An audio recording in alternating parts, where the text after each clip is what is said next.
Good morning. ഇന്നൊരു one day ട്രിപ്പാണ്. 3:25 start ചെയ്തു. നമ്മൾ ചുരം കയറുന്നതിൻ്റെ സ്റ്റാർട്ടിങ്ങിലേക്ക് എത്തി. അവിടെ നിന്നൊരു ചായ കുടിച്ചു. പിന്നെ കുറച്ച് സമയം അവിടെ സ്പെൻഡ് ചെയ്തു. അവിടുത്തെ വ്യൂ കാഴ്ചകളൊക്കെ നല്ല രീതിയിൽ കണ്ടു ആസ്വദിച്ചു. ആ ഒരു കാഴ്ചയിൽ നിന്ന് താഴെ, ആ ഒരു റോഡിൽ നിന്ന്, ആ ഒരു ചുരത്തിൽ നിന്ന് താഴോട്ട് നോക്കുമ്പോൾ കാണുന്ന ഒരു കാഴ്ചയാണ് കേട്ടോ. ചെറിയൊരു വാട്ടർഫോൾ ഉണ്ട്. നല്ലൊരു അതിൻ്റെ സൗണ്ട് തന്നെ കേൾക്കാൻ നല്ല രസമാണ് കേട്ടോ. അപ്പോൾ ഞാൻ വീഡിയോ എഡിറ്റ് ചെയ്യുമ്പോൾ ആ സൗണ്ട് അങ്ങ് കട്ട് ചെയ്ത് പോയി. സൗണ്ട് കേൾക്കാൻ പറ്റാതായിപ്പോയി, സോറി.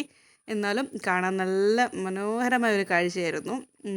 ഇതായിരുന്നു ഫസ്റ്റ് നമ്മൾ ചുരം കയറിൻ്റെ തുടക്കത്തിൽ ആദ്യത്തെ കാഴ്ചകൾ.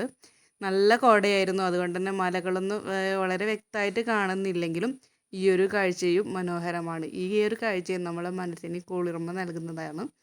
കുറച്ച് സമയം അവിടെ ചിലവഴിച്ചിട്ടുണ്ട്. പിന്നെ വീണ്ടും നമ്മൾ ചുരം കയറാൻ പോവാണ്. അപ്പം ചുരം കയറിയിട്ട് അതിൻ്റെ ഇടയിലുള്ള മനോഹരമായ കാഴ്ചകളുണ്ടെങ്കിൽ ഞാൻ കാണിച്ചു തരുന്നതായിരിക്കും. അങ്ങനെ ഇതാ ബസ്സൊക്കെ പോകുന്നുണ്ട്. ഇനിയിപ്പം ഞങ്ങളും കയറുകയാണ്. അപ്പോൾ ഞങ്ങൾ കാർ എടുത്തിട്ട് ഒരു 5 പേരാണ് കേട്ടോ. അപ്പം നമുക്ക് കാണാം. ബൈ.